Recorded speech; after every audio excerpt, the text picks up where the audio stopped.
different mechanisms, different pricing and premium asset classes are impacting the market today, especially for a nature-based solution market.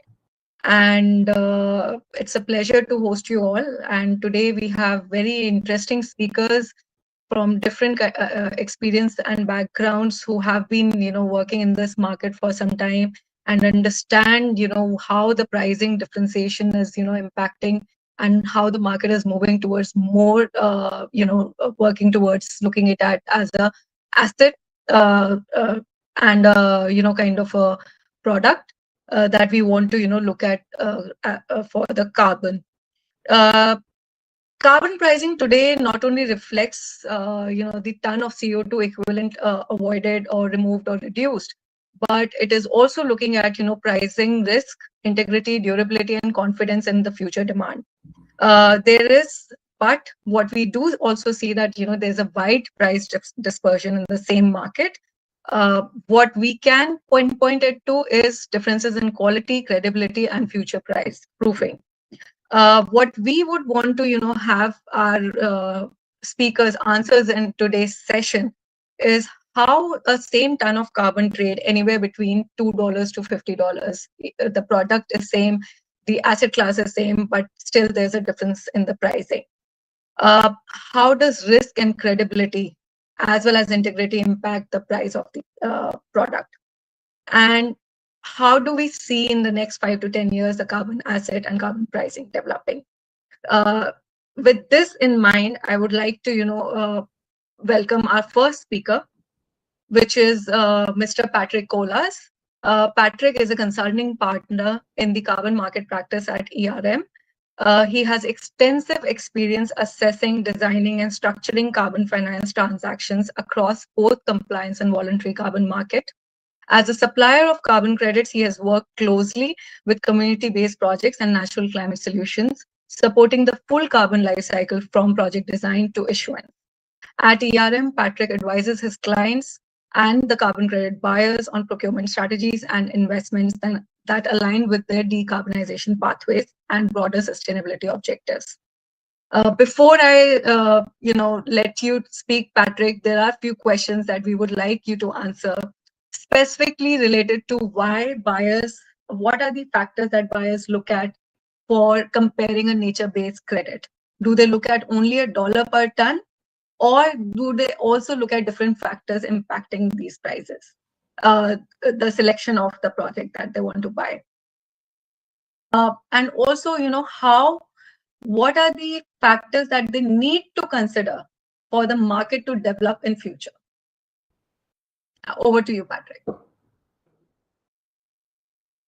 Super. Yeah, thank you very much, Nidhi, and thank you for having me today. Yeah, these are quite fundamental questions, right?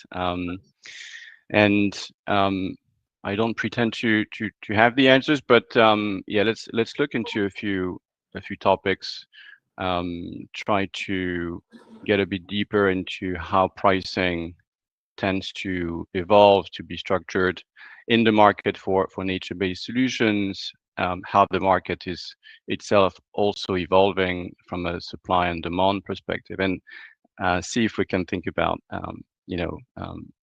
how these factors are ultimately intermingled, and nothing really is a true determinant, but buyers have to consider many different factors. So when my clients and other buyers look at pricing of nature-based solutions today, of course there's a bit of confusion, even for the most sophisticated buyers. And you've mentioned that there is a lot of variability in terms of pricing across project types, across geographies, of course, but of course also within geographies and within project types, right? And that can sometimes be really difficult for buyers to understand why that is. So there is a lot of fragmentation. There is also, due to sometimes lack of transparency, of access, what we call information asymmetry. So buyers may not find that they can trust the price that they see, or how that price actually was generated. We see that often this is exacerbated by what we see as a layered ecosystem of supply side participants. You have, of course, your implementer, the entity or entities who are generating the carbon credits on the ground, managing and coordinating the activities, the tree planting, the agricultural practices, the mangrove restoration, and so on. Sometimes on top of that, you will have a commercial partner who is responsible for marketing and selling the credits. You may have online platforms where these credits are further marketed. Other participants in that sort of marketing ecosystem, which sometimes means that as a buyer, the retail price may be quite far along that cycle and has already been marked up. And again, do you want to understand truly where that money goes when you purchase a credit? Probably yes, right? And can you get that transparency? Sometimes it's not as easy. And the second thing is, of course, as a buyer, mostly in the market, you don't necessarily have the tools to understand what is the true cost of the credit, right? What should the true price be, right? When you offered a $10 credit for afforestation, reforestation, and then a $13 or $15 credit, how do you really assess, what is the true price? And often these buyers have to rely on consultants, on other market participants to help them determine what is a good price, on ratings agencies and other analytics providers, as my colleagues here today. And so this adds up to the cost, right? So then you get a price that can sometimes go beyond your budget. And so how do you consider that? So if you can move on to the next slide, I had a bit of a fun activity trying to work with one of the large language models to try and answer that question, right? How do you actually come up with the price of nature-based solutions? And that was a bit of a fun prompt to try and make it a bit of a caricature, right? But you see what we end up with, right? We ended up with a few elements here about the project and counterfactual scenario, additionality. These are topics that we hear about a lot, right? That relate to sometimes the quality of the project. We see here some mention of how many forest guardians we have on the payroll, the tree species count. So again, that gives us an idea that perhaps we have to consider the cost of implementing the project, right? Some more oddities here with the number of drones for the MRV and whether the verifier was tired or in a good mood. So that's more on the fun side, but again, just to show, of course, many different factors enter into the equation, right? We have here the number of Web3 buzzwords and potentially artificial intelligence buzzwords you have in your marketing brochures, right? That must count for something, right? And that again tells you about potentially the demand, how you structure also the pitch, and how you create some value in the eyes of a buyer. But if we move to the next slide and look at it in a more serious manner, ultimately these give us kind of two different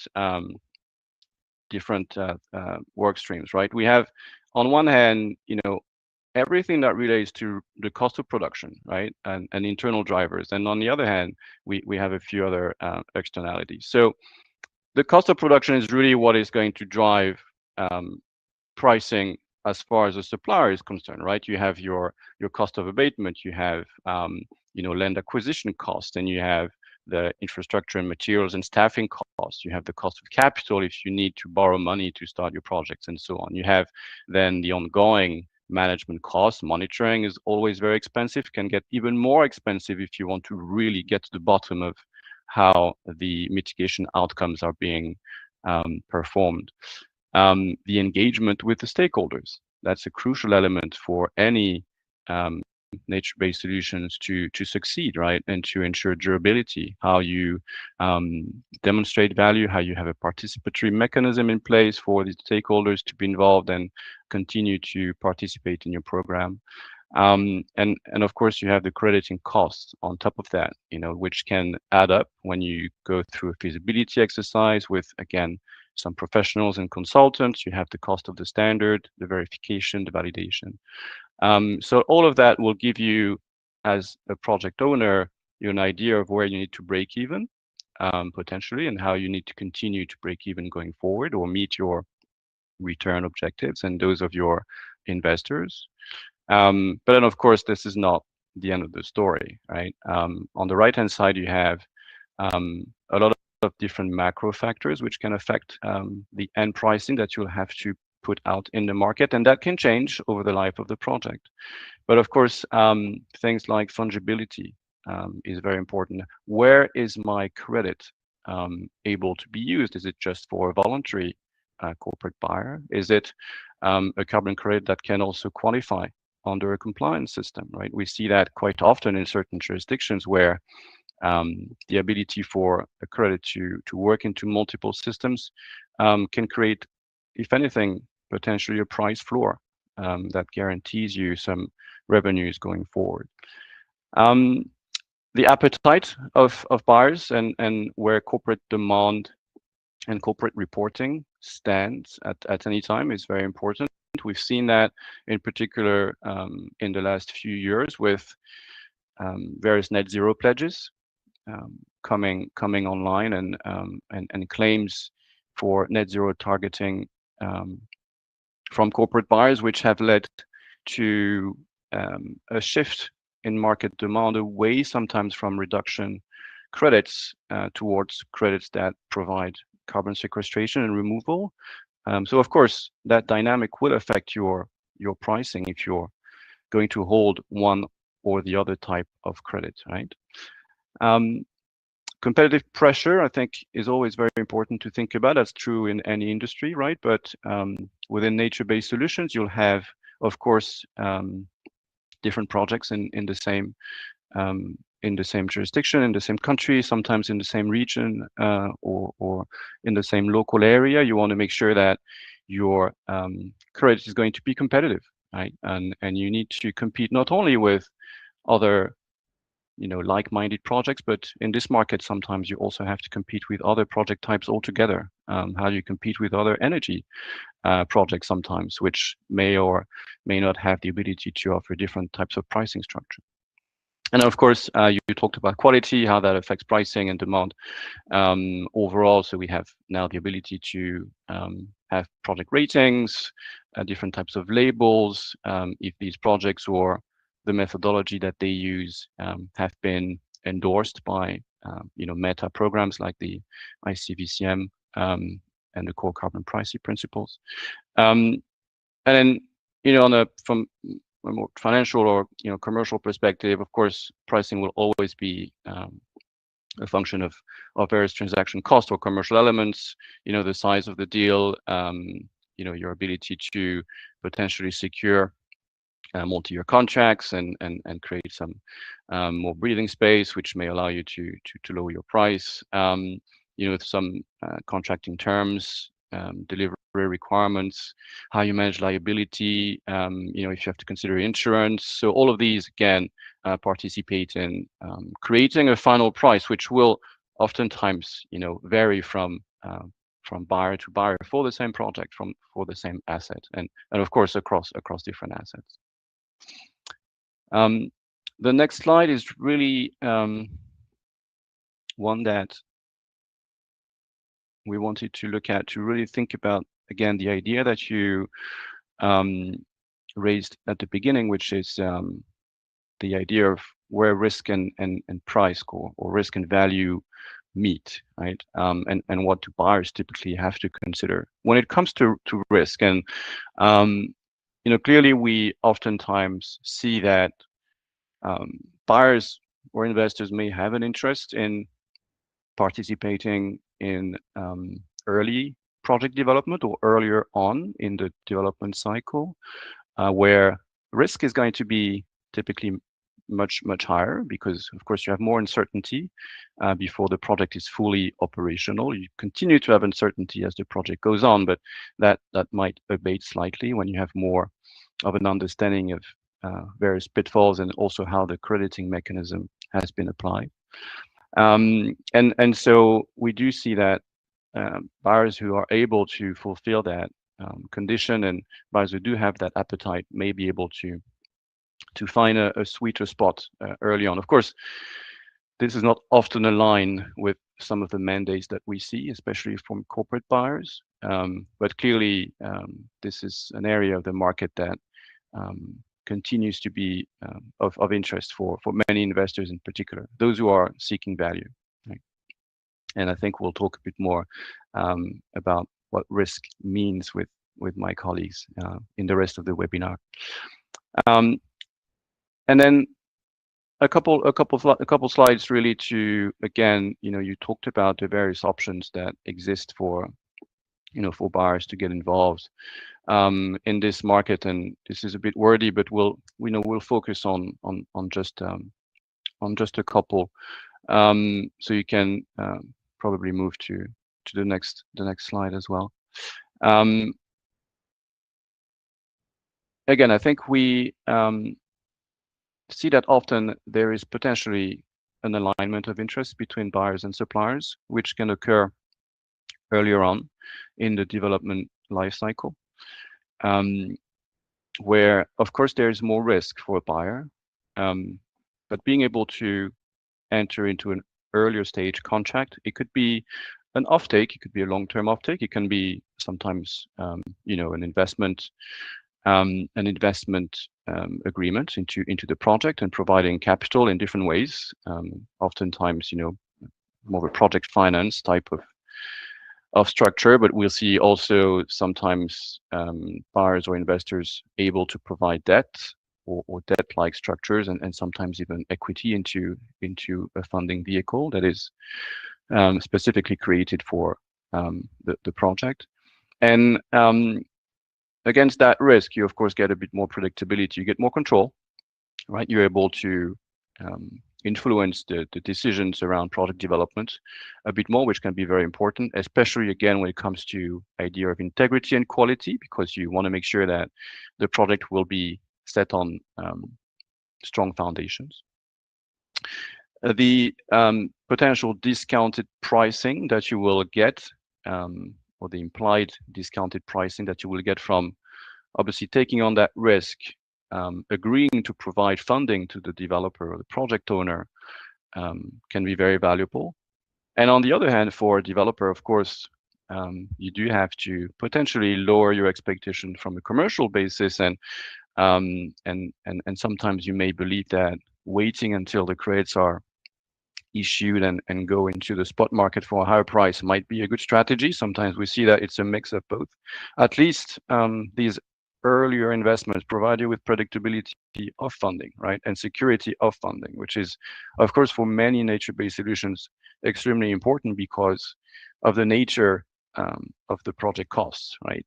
You get a lot of capital expenditures at the start of the project, a lot of stakeholder engagements we mentioned, which is very important, both with communities, but also with, local and national authorities to get the appropriate level of support there. So all of that is necessary to, again, ensure that you have longer term performance, and you want to be able to trade a bit of that return to ensure that you'll have a 30, 40, 50-year project, which will be very healthy, right? So I think I will stop here. I might have eaten enough of my time, but yeah, looking forward to discussing a bit further and taking questions later on.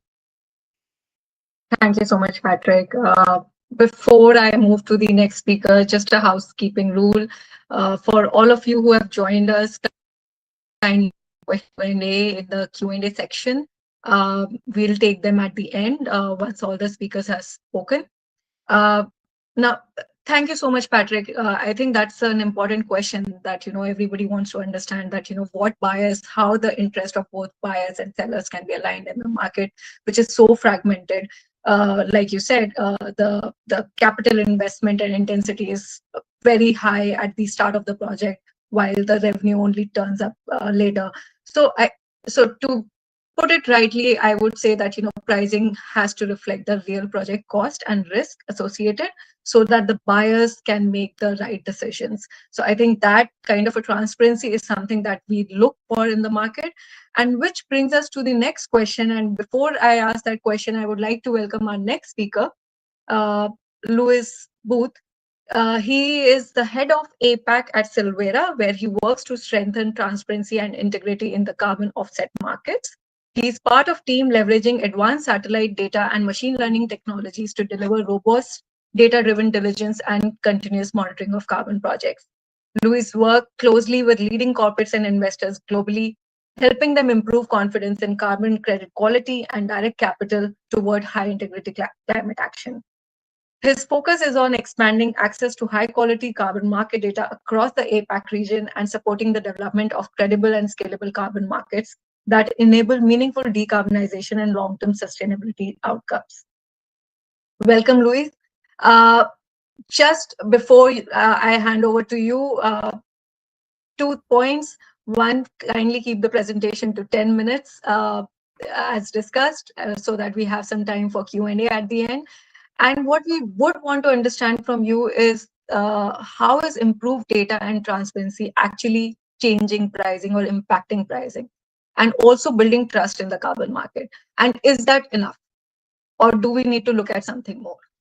Over to you, Louis.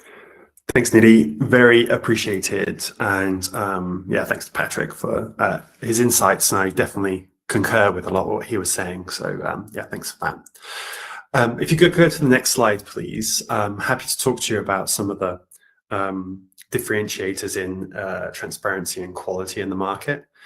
And so I wanted a quick state of the union, where are we today from a carbon pricing perspective and a carbon markets perspective. The first to take away really is that carbon markets are continuing to mature. Buyers, as Patrick has mentioned, have higher levels of scrutiny at the moment. They are aware of the risks that are present for those that are buying and using carbon credits. There are large institutions that are taking positions in this market, whether that's big financial institutions, governments in many cases. They are all slowly but surely participating in carbon markets to ensure more robustness. Developers continue to professionalize. When I started at Silvera, working closely with developers nearly 5 years ago now, the level of professionalism is nowhere near what it is today. That also goes with the data and market infrastructure that we have now compared to, say, 5 years ago. There are processes, there is more and more data interoperability across the industry. And of course, demand sources are converging. Something that we see more and more is that buyers are interested in credits for different reasons now. They're interested in them for voluntary purposes, but also for compliance purposes too. If you could click again, please. The other key thing that we are seeing today is that this price fragmentation that I think we all understand, or at least market practitioners understand, in my view, it's beginning to structure, actually. What we're seeing now is a very clear evidence of buyers that are willing to pay for quality in the market. We have integrity frameworks. Patrick mentioned a few of them, such as the ICVCM, but also national quality frameworks from the likes of the UK, Singapore, and so on. We have, as I mentioned, growing utility for a carbon credit. So more use cases for carbon credits for the end buyers. And finally, there's better data, quite simply. We work closely with the Procline team, but also other developers to make sure that they give us the right information that we can then share with the buyers. And in turn, that gives much more clarity to a buyer on what they're actually paying for. So that's where we are today. If we could go to the next slide, please. I wanted to mention about transparency being a key part of, in my opinion, what is driving decision-making in the market. And what we have today, and I've referenced it already, is a growing set of principles that are complementary, working together. So from the bottom up, looking at the project upwards, we've got project developers and implementation partners that are continuously improving their work, but also making their work as visible as possible. They have growing project disclosures that sometimes is mandated, right? Sometimes developers have to share information, but sometimes developers also share project activities that is not required, but they know is beneficial to bring transparency and trust. Our organization at Solvera, of course, we do ratings, so we do due diligence of carbon projects for buyers and developers to make sure that there is that transparency on how a project is performing and designed. And then we have data standardization. So there are initiatives, I won't go through all of them, but there are more and more initiatives. The one we are working on at the moment is the Carbon Open Data Protocol, which is really working towards making a universal language for data across the industry, so that as a developer, I can use the same name and the same terminology that will then be used for a registry, an MRV, a due diligence provider, a consultant, and a buyer. So this standardization, the ratings, the project disclosures, the project developer and implementation partner diligence is really that ground up transparency, right? We're really working towards communicating what is happening on the ground. The industry is also seeing a bit of a bottom down push for transparency. And if you could just click on the slide, for me, those start with the buyers, of course, and the buyers being quite clear on what they want now. This is not the case for everyone. There are quite a lot of new buyers that are entering the market, but they're new, so they don't really know how to approach it. But if you think about voluntary credits, some companies have been buying these credits for nearly a decade. And so they, in that time, have learned what they want and what they need. There is also work from the likes of ERM and Patrick's company who are helping formulate buyer criteria and what they should be thinking about. Government endorsements is another one. The governments are, increasingly supporting market initiatives on the condition of quality and transparency. There's the standards and initiatives that I mentioned earlier. And then, of course, the registries and the methodologies themselves are driving that transparency. Now, a few other things to call out here. If you could click on the slide, we have more and more improvements in the MRV space that is making this possible. If you can click again, we have, as I said earlier, the Carbon Data Open Protocol, which is trying to create that universal language, right, that is trying to marry the two together. We have market infrastructure that is starting to work together more closely. Companies like ours, we're now much more integrated with registries and developers, for example. Disclosure mandates, requirements for buyers and sellers to start being more transparent about what they're dealing with. And then finally, insurance and other financial instruments that are participating in this market. All of this is pushing towards trying to have a more robust and transparent market. And hopefully what this brings will be a greater level of trust, which in turn, as I will explain later, will drive prices higher. So if we could go to the next slide, and I'm going to just share 4 slides of data. I'm going to just show you some numbers that really illustrate what I've hopefully been trying to explain. And these all relate to prices. So how do we make sure that we are channeling financing and encouraging buyers to turn towards the best projects? The first one, of course, is the quality question. Here I've used ratings as a proxy, but as you can see on the right-hand side, you could also use co-benefits and UN endorsed labels for carbon projects. Either one of these 2 proxies clearly show a relationship with price. Now, that is really strong in project types where there is a high awareness for risk, such as nature-based solutions. ARR, as you can see there on the bottom left, there is an enormous difference between a high-integrity ARR project and a low-integrity ARR project. From our data, it highlights a 4-time price increase. This is less stark in other project types, but as you can see, there's a correlation there all the time. Similarly, In some project types, such as ARR, Cook Stove, or Red Plus, co-benefits are big drivers of price premiums. And if we can show buyers that there is, in a transparent way, that there is this quality of the work that is being done and the impact of the work that is being done, then we can command higher prices. If you go to the next slide, we're really here looking at actually the difference between, and again, this is on the transparency point, rated versus non-rated.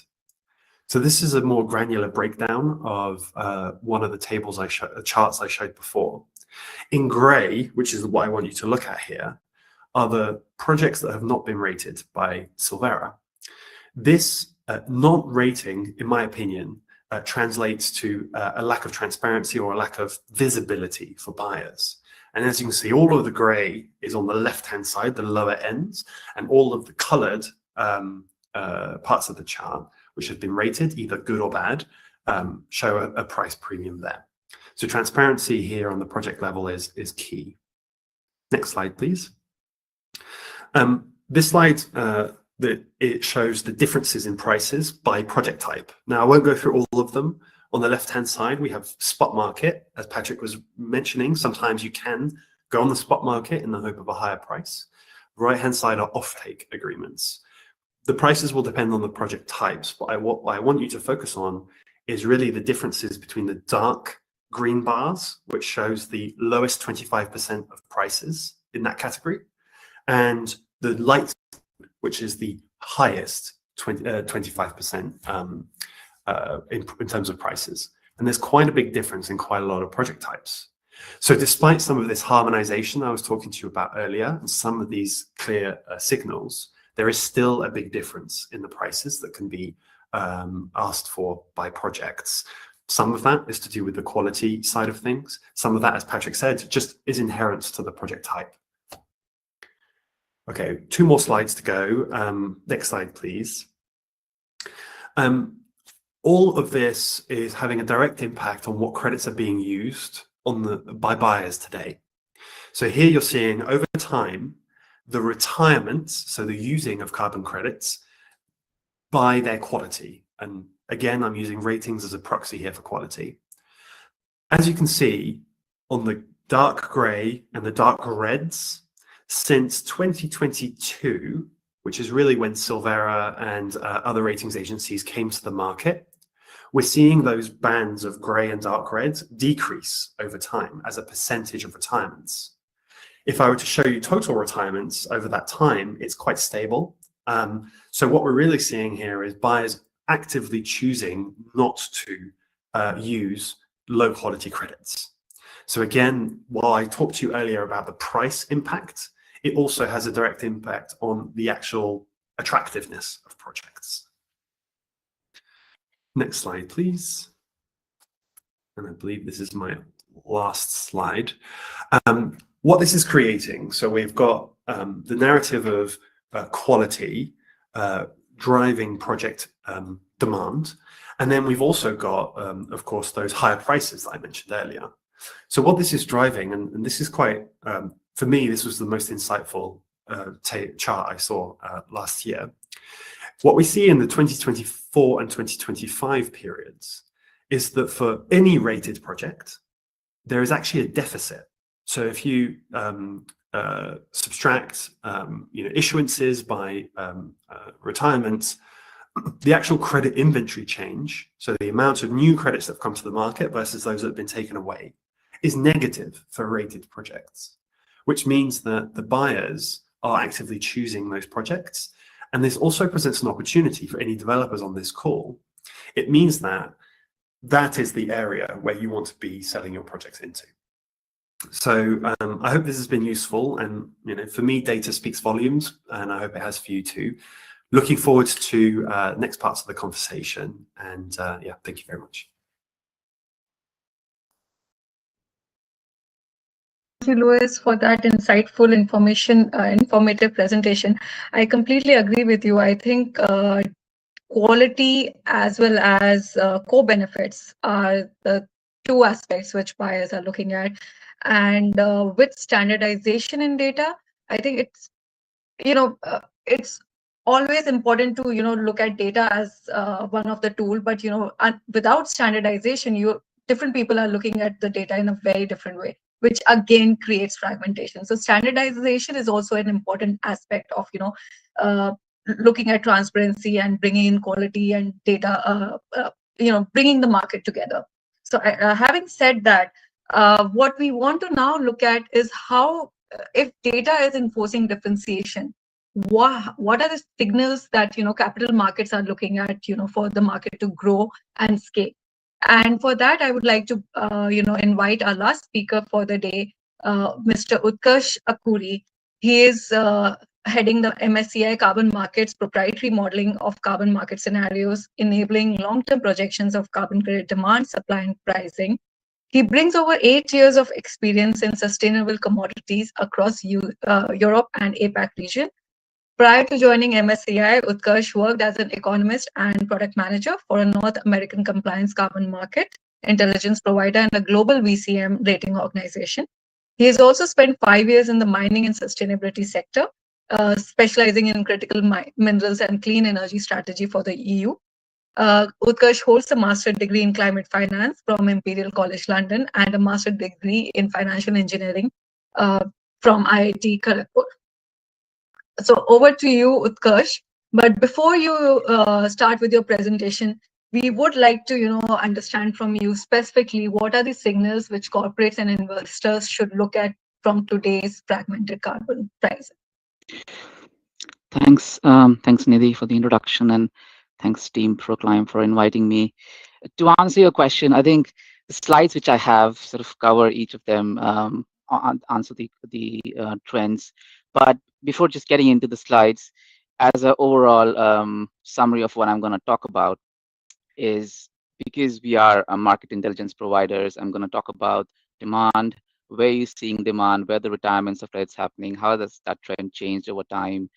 Then are there emerging segments of the carbon market where prices are seeing some premiums or are being valued more by investors and buyers compared to other segments of the market?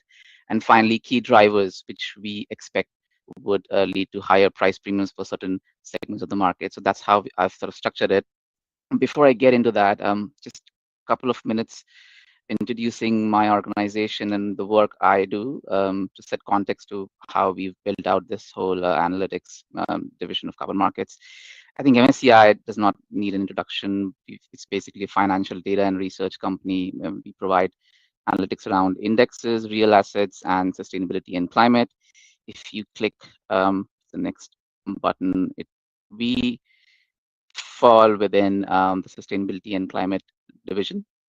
If you go to the next slide, I can just very briefly talk about within carbon markets, our offering is combining demand, supply, price, policy, ratings, forecasting where my team works, and geospatial insights together to help you navigate carbon markets, broad research and insight analysis. And it's I think the key point here, we bring clarity to global markets, global carbon markets using our data insights and transparency and the coverage we have across the market in terms of analytics, starting from demand to forecasting or geospatial analytics.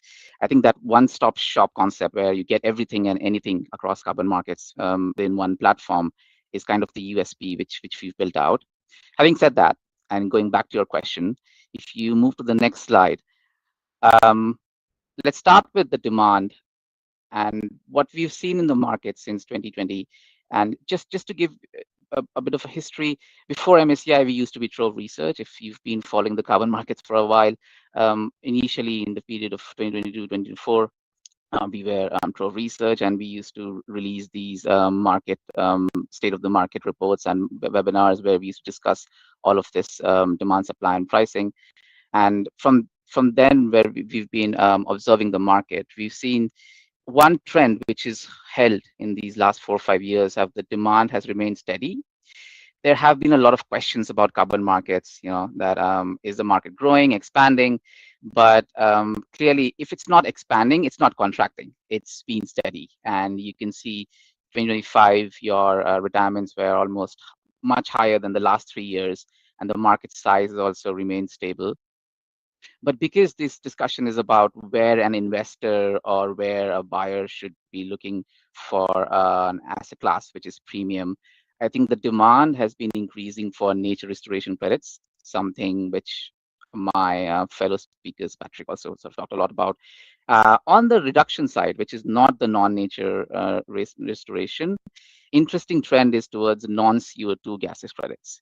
This is an area which is slightly neglected, I feel. We'll talk a lot about nature credits, and we talk about a lot about engineered CDR, biochar, BECCS, and all of those credits. But as an analyst and as an intelligence, what I have seen is slowly creeping interest of buyers in the non-CO2 gases credits as well. And when I say non-CO2 gases, it's covering your landfill gas-based projects or waste energy management, where you're looking at methane capture. So that's also a growing interest, and that's very interesting in terms of where the demand is, or the buyer interest is in the market. If you go to the next slide. So we talked about demand coming from certain project types, but I think one thing which adds to the discussion, all three speakers have talked about a lot of things, but something which probably is a new perspective or point of view is that compliance demand has been an emerging use case for these carbon credits. And we've been tracking credits usage where they're disclosed. For example, if corporates are using those claims for, let's say, carbon neutrality across a scope of emissions, or are they using carbon credits for a certain product to make it climate neutral? These are examples of voluntary use case, which you can see in the left chart as blue colored.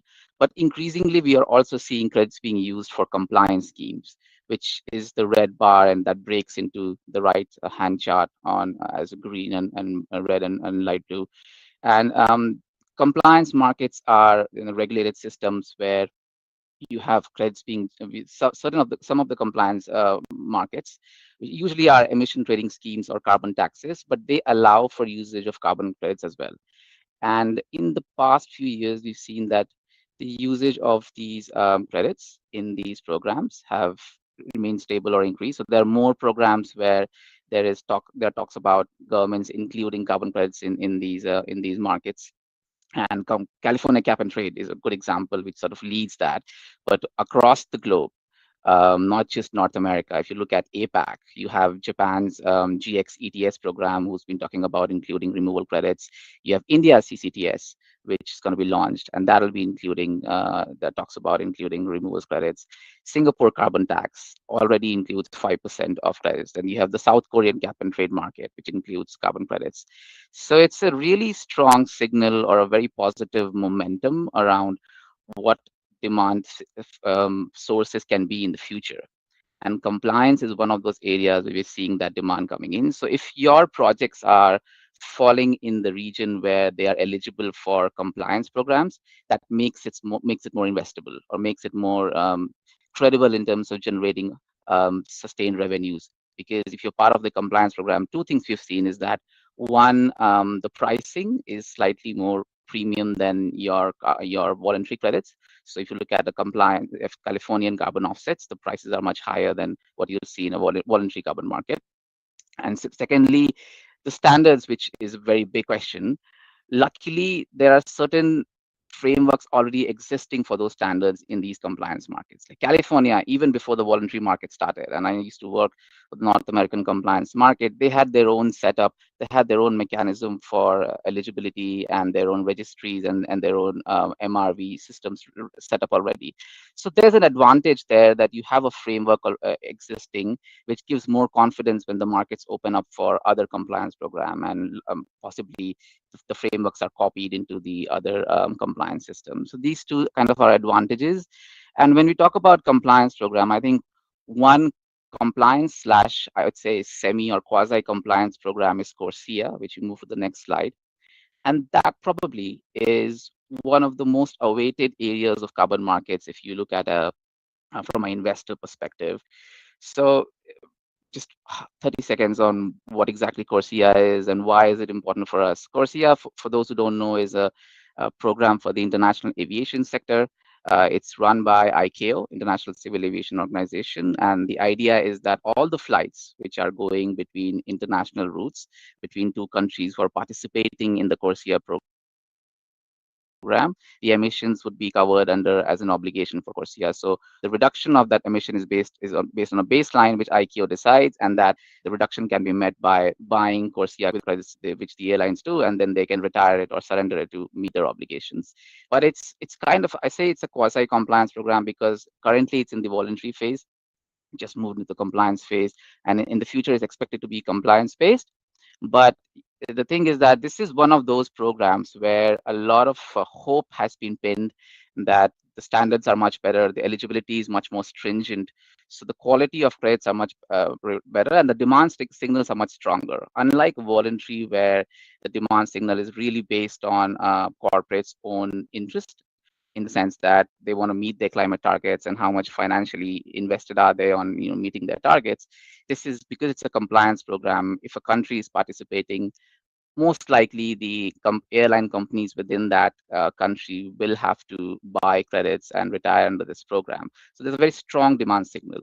And what we're observing, because there are two factors, there's a very strong demand signal and there are very strong eligibility criteria. So not all credits in the voluntary market are eligible within the CORSIA supply.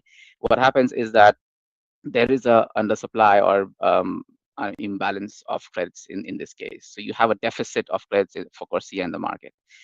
Meaning in the easiest sense, the meaning is that there are a lot of buyers who would be needing these credits, but there isn't enough supply as of now in the market.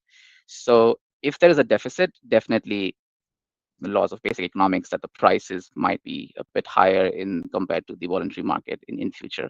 So that's also a signal we're seeing in the compliance market. And if you move to the next slide, I think the next couple of slides which I have is kind of similar to what Luis talked about, and what we all are really aware of is about price trends, but how is that impacted by one of the major factors, that's integrity. I just wanted to highlight because we have been tracking prices. We have indexes for each project type and a global market index, and we tend to see how the prices move monthly, yearly. One thing, the trend which has been very clear is that for nature, the prices have been recovering, and a standout project type has been REDD+. It's a good example, and it's a very interesting example because REDD+ has been scrutinized a lot across last 3-4 years, especially for integrity, especially for the fact that the transparency or the confidence on those projects have been low because of certain media reports or certain independent research.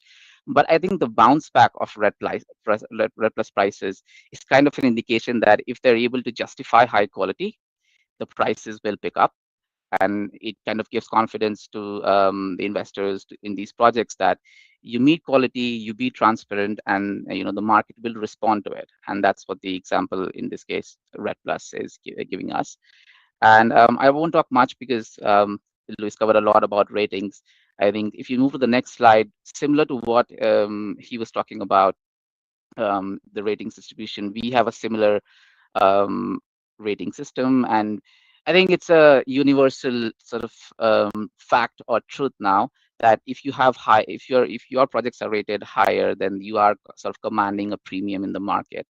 And we are also observing that. If you look at the prices from January 2025 to December 25 in the last 1 year, you could see that expanding funnel, right? Where the blue line is your average, our whole market price index, which is in the middle.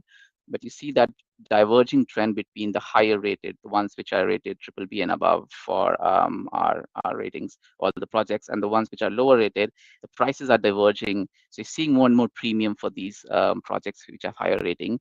So I think it's pretty much established that if you have transparency and ratings, high quality ratings in your projects, then you are gaining more confidence from investors and buyers, and you're looking at a price premium. So integrity becomes one of the major factors for it. But of course, in addition to integrity, as an investor, if you're looking at venues to invest or look at projects, I think what I discussed about starting from landfill or methane capture projects to CORSIA credits, all of those are very attractive avenues in terms of a high premium or high returns for any buyer investor. with that, I'll hand it back to you, Nidhi, for Q&A. Thank you, Utkarsh. Before I move to Q&A, I would again ask all our attendees to, put their questions in the Q&A section, and we can, take them one by one. And before we move to that, just, one line, and I would like to go through all our speakers. Patrick, from your perspective, what are the most important factors that you see would impact the demand for buyers in the NBS sector in the future, say next to 5 to 10 years? And of course, you have to give me factors which are not looking at corporate jargon or, goats getting into the buffer zone, but what are the factors that are actually impacting the VCS in the voluntary carbon market, the pricing of NBS and the buyer signals for the next 5 to 10 years? Yeah, it's kind of a summary of what we've discussed, but ultimately for buyers, you have two very important things. One is reputational risk and reputational risk management, right? Ultimately, if we are talking about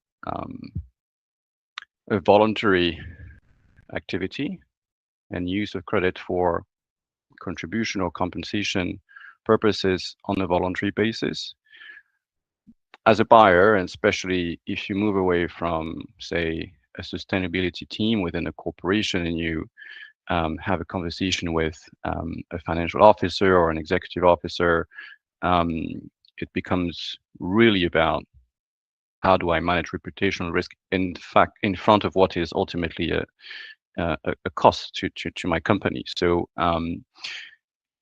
of course, everything that we've discussed around improving transparency to improve integrity and provide more confidence is going to continue to have a strong impact in terms of that demand, increasing or at least bringing more people to the market, right? People who may stay on the sidelines now because they're worried that potentially doing something is going to be more problematic than doing nothing. And the second thing is, again, certainty or clarity in terms of how those credits can be used. One of the main obstacles over the past few months, again, for certain types of buyers and or people who want to implement target-based mechanisms for climate within their corporation, has been that it is still sometimes very difficult for them to understand what type of credit they can use, how they can use it, how they can claim the benefit of that credit for their targets. And so without ongoing certainty and clarity, this can continue to, again, prevent some people to come into the market, or even push some people to leave, certain commitments or drop certain commitments. So I think these two things remain, to me, essential to ensure that we have continued demand, or at least that we can get more benefit and more clarity, which in turn will provide more commercial certainty for suppliers. I agree, Patrick, and thank you so much for that. Louis, over to you. Just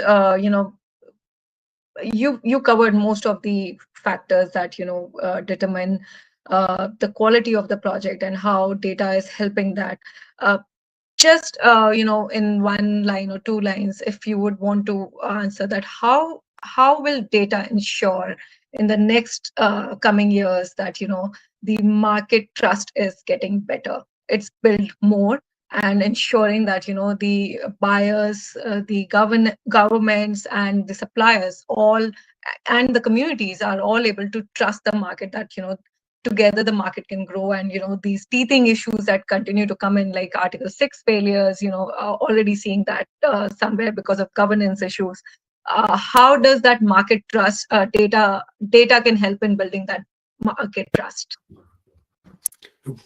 Difficult question to summarize in a few words, but you can take 2 lines. No, it's good. It's good. I'll try my best. I think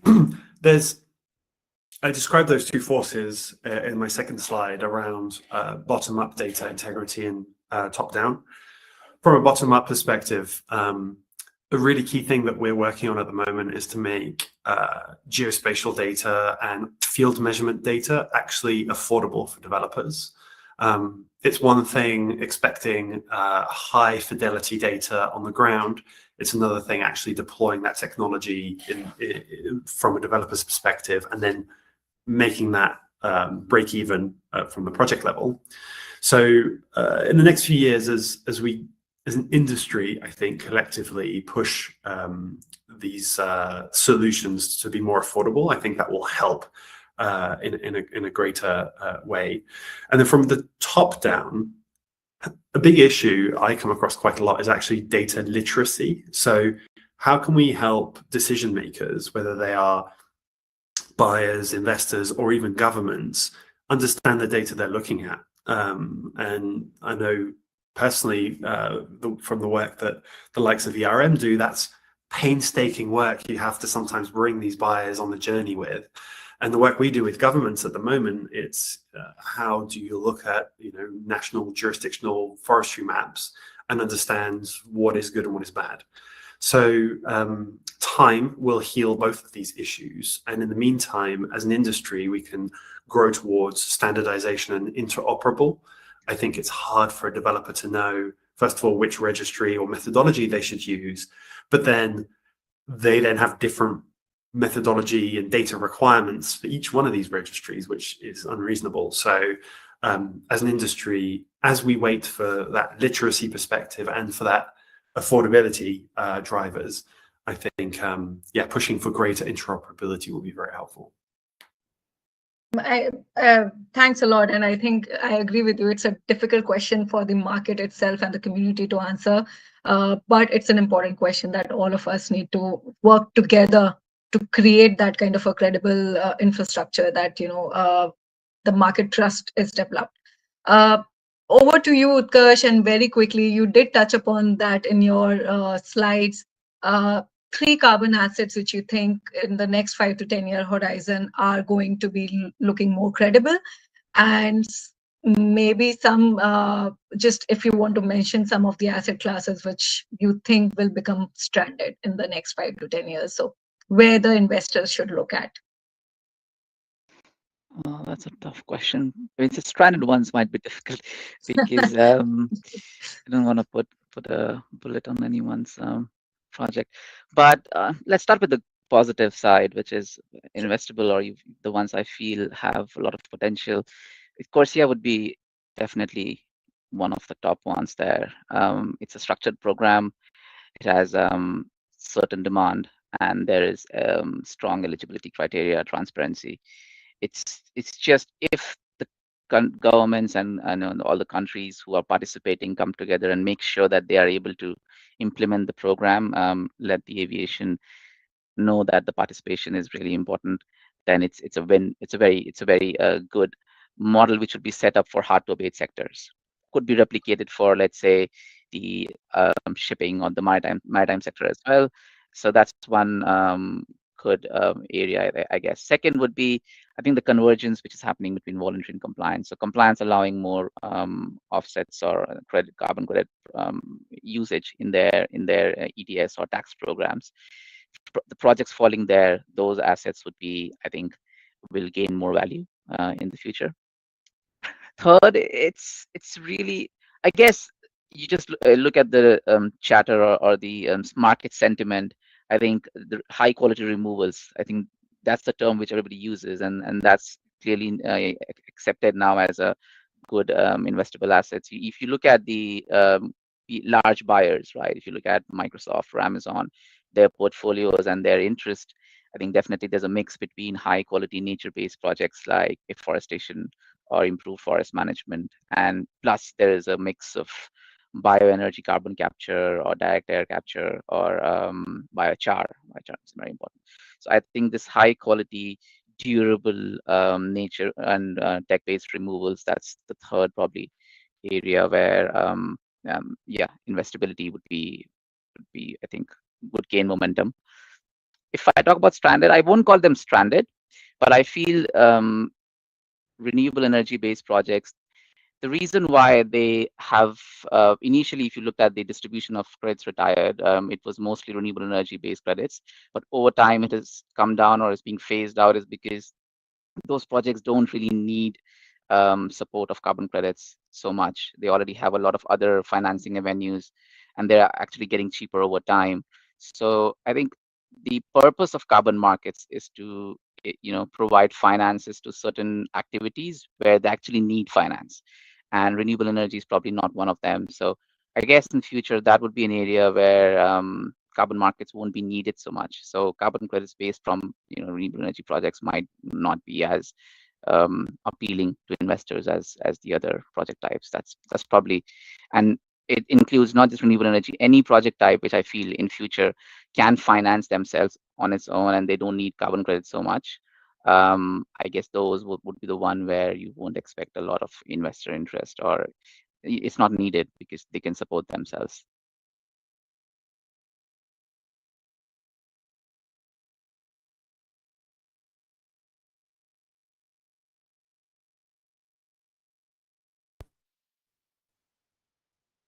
Hi, Nidhi. We're not able to hear you. There are, I think, 2 questions in the Q&A section. If anyone can volunteer to take it up.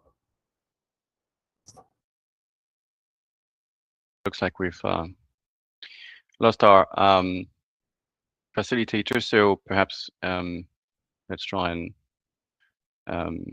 facilitate this ourselves. I can see a question around waste management, and with the varying technologies or solutions coming up for decarbonizing this sector, how the carbon market is actually evolving along with the ongoing trend. Let me start, I guess. And yeah, it's correct. Waste management is an interesting one because typically you'll deal with methane, and methane is what we call a super pollutant, and we see a lot of buyers, corporate buyers these days, who are very interested in understanding how they can make super pollutants a specific part of their carbon procurement program, because it aligns well with some of their broader sustainability objectives. And it means that we do see specific demand for these project types, improving or reducing methane emissions, improving methane to energy processes.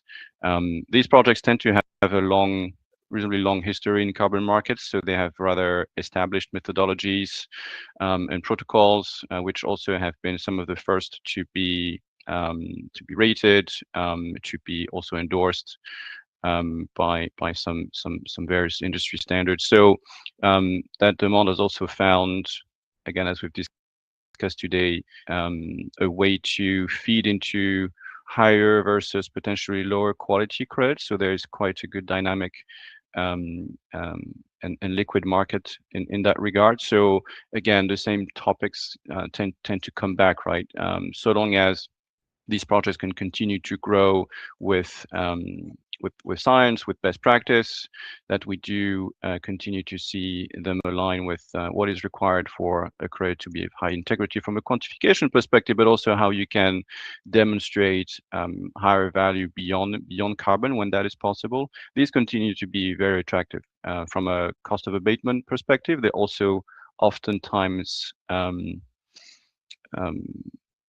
evolve at the lower end of the curve in most jurisdictions. So again, a lot of opportunities for countries and jurisdictions to use this project type to meet their climate targets, and for clients and corporate buyers to come in and support that. So yeah, with Karsh or Louis, if you have anything to add.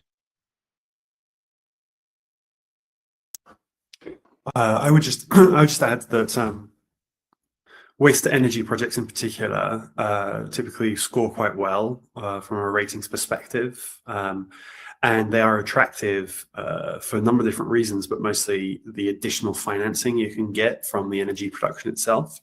But therein lies the risk of this category. Waste to energy projects can finance themselves in certain markets, and so that's the additionality test that Patrick was describing earlier, where do they pass that threshold or not. The question actually interestingly brings up new technologies and solutions, and that's a really interesting space, particularly for safe waste destruction or waste management is going to be a growing source of supply globally, there's a group of buyers, as Patrick said, that are particularly interested in that category. So I think it's interesting from an investor's perspective, it's interesting from a buyer's perspective. The tricky part for a developer is to then just make sure that they are at that financing threshold, that the project can or cannot be self-sustained without credits is the key question.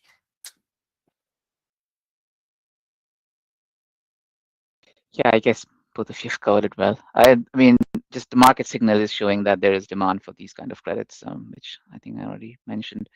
And it is because of the points I think the innovative technology part is something which we've also seen. There have been buyers who have shown interest because the additional financial flow might be helpful in funding some of the R&D and in improving the technology for waste management. I guess that's how your question, how carbon market is evolving, is that it's funding. In a way, it's indirectly funding some of those innovations as a source of additional cash flow or revenue. All right, moving on to the next question. Just do let me know if you all can hear me. I'm having some internet issues. Data and technology can get impacted. So how can compliance market provide better protection to players, participants, when most of the buyers are international and market volatility is high? I think, Louis, if you want to answer that, and maybe Utkarsh, if you want to add in. Yeah, of course. Well, I'd say that from the buyer's perspective, the greatest protection is that their utility, the use of the credits, are assured, at least for a certain period of time. So from that perspective, it makes procurement teams comfortable to understand that there is an end use, and actually that informs who is buying the credit. So when you talk to an airline, for example, the team that is buying the credits is the procurement team. They're buying carbon credits for CORSIA just as they would fuels and other products to operate as a company. That then means that the same risk management and policy teams are involved in making sure that they fully understand what credits they need and for when. So there's greater protection from the buyer in that perspective. I would say, and I'm keen to hear what our other panelists say, I would say that it doesn't mean that the buyers are free from any risk, the integrity question could still become an issue. You could have a carbon credit that you use for a compliance purpose, but still have cases where communities have been harmed, or the projects themselves are not actually achieving a ton of CO2 as promised. So I wouldn't say it protects them 100%, but it brings them into a procurement cycle that they are familiar with and comfortable with. And in that perspective, it does help. And then the last point I would put on this is actually from the supply side. Whether you're an investor or a project developer, compliance markets, as we've seen recently with the cocoa developer issues, is not a sure thing. There's quite a few hurdles you have to go through to be eligible for some systems, and those systems are often quite new and novel. So CORSIA has high bars for developers and lots of risk for developers and investors, but there are things such as domestic compliance systems that use carbon credits. Their future is not guaranteed. Governments can pull out of using credits for compliance purposes at any time. So yeah, it's not free from risk for buyers, I would say, even though there are some reasons that it does. And it's not a sure thing for suppliers either. Those would be my sort of hot takeaways. But yeah, keen to hear from our other panelists and their views.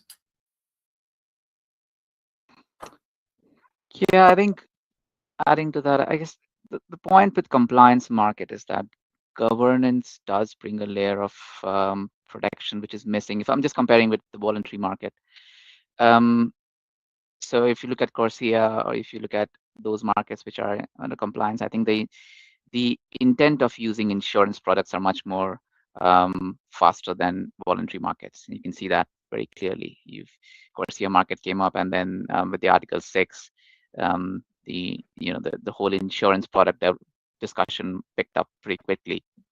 So this clearly, with compliance, because there is governance, and then there are rules being set up by someone, like unlike voluntary, where it's nobody's in some cases there's nobody who's taking accountability. There is accountability, and accountability brings a bit of certainty. In that sense, it's a little more protected, but I guess policies can change, and that's the risk with any policy. Like if the government decides to not have credits as part of their ETS program, then that kind of risk would always be there. But even then, I'd say with governance, there's more stability. I'm just comparing it to the voluntary side, where yeah, it's much more. It's a little more still the Wild West. It still take time to get to that place where we are hoping it to be, compared to the compliance ones. Patrick, if you would like to add your 2 cents to that question, and then we can move to the next question, which unfortunately, Utkarsh, because we asked you to name some stranded assets, is aimed at you. So we'll come back to that question. Patrick, if you want to add a little bit more from your perspective, that how compliance markets are providing better protection to players, or is it not going to be that case? Yeah, no, I agree with what has been said, and ultimately, we do see that they don't have to work in isolations, right? Voluntary and compliance markets. There are a lot of great things that have considerably improved in the voluntary carbon market when it comes to integrity and sometimes compliance markets, and regulators can really benefit from that knowledge, and I believe should incorporate the best of that knowledge into program design, and when they do, and then merge that with, of course, a broad set of context specific or locally specific regulations to protect both participants, on the buy side and companies under obligations, but also suppliers, right? You want to make sure that we always have that protection go both ways around the market for communities, for stakeholders. I think this is when systems tend to work best. So you try to copy and learn, and I think the voluntary markets have also evolved and learned a lot. So I think it has to go both ways. But clearly, of course, you have other mechanisms in place in compliance markets which can provide more benefits to participants, and these continue to be seen in Japan and in other places where new compliance markets are coming into play. All right, thank you. Over to you, Utkarsh. Unfortunately, we asked you to name some stranded assets, and the question is being asked by Atul Mittal. He's asking, carbon development cannot progress unless they engage and support community development. So compliance markets walking away from distributed renewable energy may not be the best move forward. Would you agree? So renewable energy, walking away from, using the example of renewable energy, I think I should have specified renewable energy projects in developing countries are still of interest. I think the word additionality has been thrown a couple of times in this discussion, and that's the key. Is it passing the test of additionality? If it's a developing country, it's a renewable energy project, and there's need for community development, and that's being funded by carbon markets, that test is being passed. Sure, that if then the compliance market or even the voluntary market would be willing to accept those credits, and they would be traded in the market, and they would be used for retiring and meeting their climate ambitions. So it's not naming a specific project type or a specific stream. It's more that does it pass the additionality test, and if it does, which as of now developing countries renewable energy projects do, then yeah, definitely, I agree that they would be. We shouldn't be walking away. It should be fun. Carbon markets has been created as an instrument to provide additional financial support to projects which are beneficial to environmental attributes. So if it's doing that, if it's meeting that purpose, it should be accepted. No, completely agree with you. And I think since Atul asked this question, we do understand that most of the projects which will in future look at quality and also co-benefits, which is supporting community development, will be the projects which will be looked at and, which will drive the market forward. So now we are at time, and I would like to, close with that, carbon pricing is at an intersection where project integrity, data transparency, and investment are all going to come together, and that's what is going to drive the market for the future. Compliance and voluntary have to, I would say, go hand in hand in a way that, both the markets support each other. And also, there's a need for standardization in data and interoperability to improve the quality and to ensure that, the entire market grows together and in the right direction, and the trust can be developed. Having said that, I would like to thank all our speakers today.